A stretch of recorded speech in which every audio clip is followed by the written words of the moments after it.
Eu gostaria de voltar à questão dos sonhos. Eu já abordei esse tema em outros vídeos.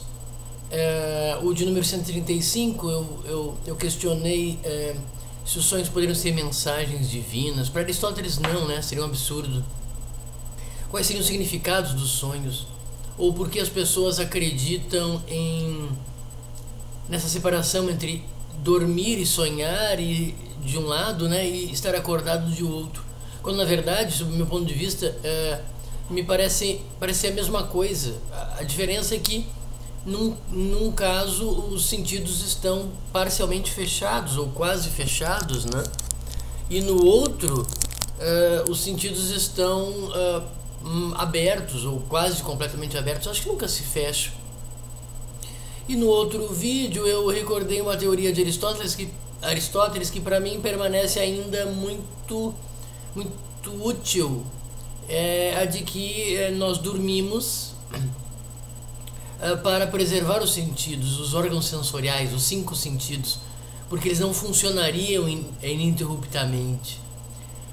Qual a relação que tem isso com os sonhos? Bom, quando você fecha quase totalmente os sentidos, eu acho que eles nunca fecham totalmente.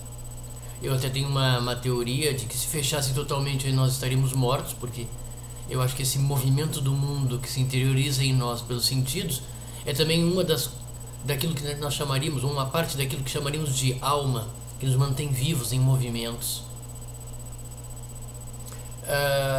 Agora, de qualquer maneira, ao estar com os sentidos quase totalmente fechados, bom, aí é que aquelas imagens no cérebro ficariam mais intensas, uma vez que o mundo exterior já não nos estimula tanto, né?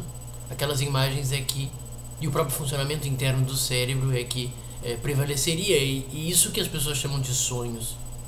Na verdade, os sonhos são imagens ou outras sensações que também temos quando estamos acordados, mas é que o mundo lá fora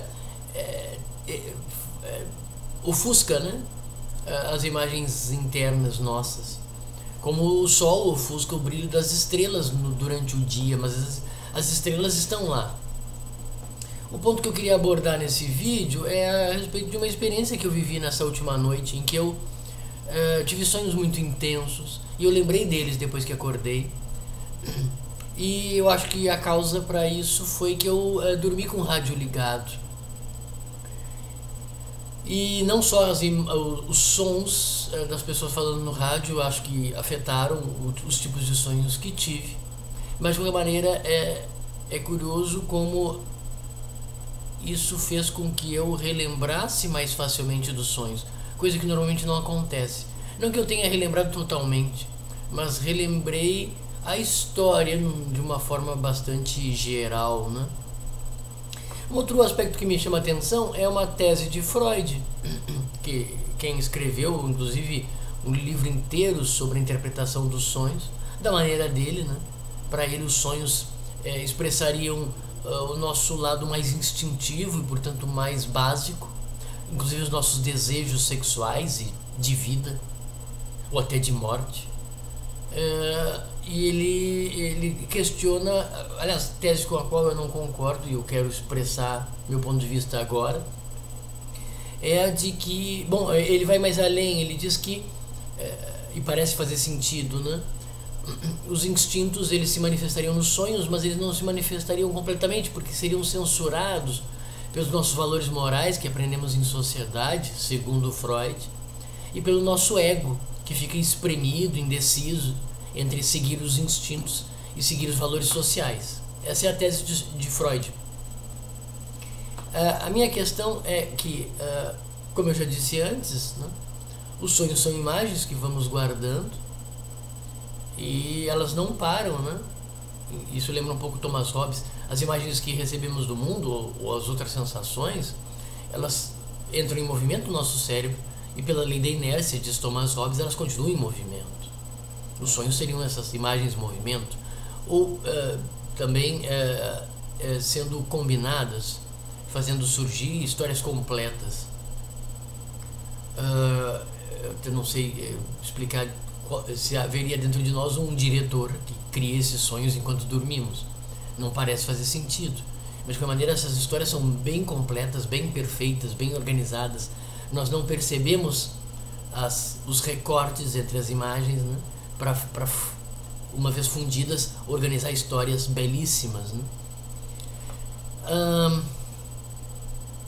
Agora, tem um aspecto interessante sobre Freud, é que ele diz que essas imagens são codificações, são codificadas para que o próprio instinto possa se manifestar. Do contrário, se ele fosse relembrar histórias reais e desejos reais, poderiam ser censuradas essas histórias, esses sonhos.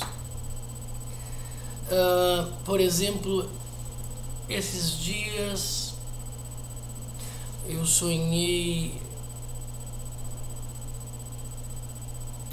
com um gato de estimação, mas não era um gato, era uma gata, e ela estava machucada.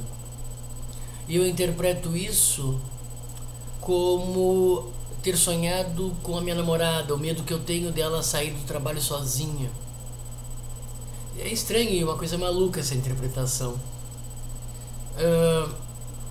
De qualquer maneira, acho que tem alguma ligação prévia entre eu ter associado minha namorada com uma gatinha, embora seja um ser que eu admiro. Os dois seres eu admiro, mas a gatinha, o bichinho peludo eu também admiro. Mas tem uma ligação entre essa relação que foi feita, que eu me lembro vagamente, é que minha namorada me mostrou durante o dia a imagem de dois gatos, dois gatinhos. Então essa imagem, ela fez uma conexão entre o medo que eu tenho de que minha namorada saia sozinha, tarde da noite, escuro, né? E o sonho que eu tive. E eu tento explicar também de uma outra forma. Nos sonhos, as imagens não é que estejam codificadas. Na verdade, me parece que essas imagens dos sonhos são as únicas imagens que o cérebro tem disponível.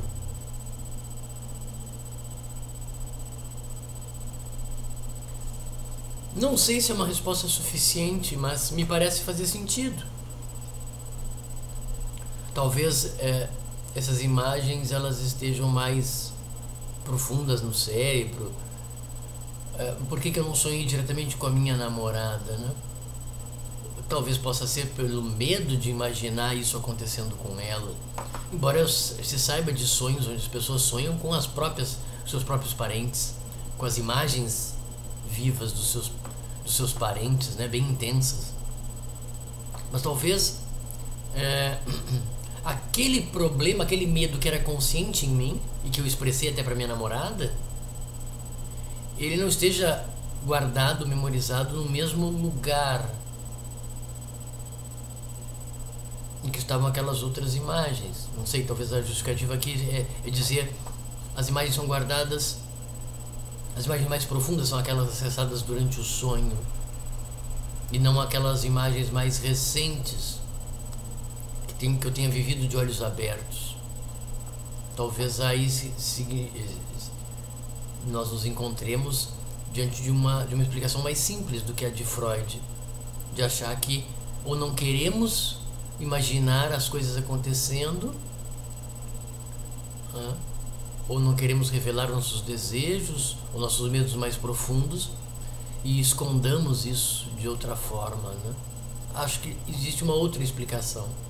É simplesmente o fato de que algumas memórias estão mais acessíveis para serem transformadas em sonhos do que outras.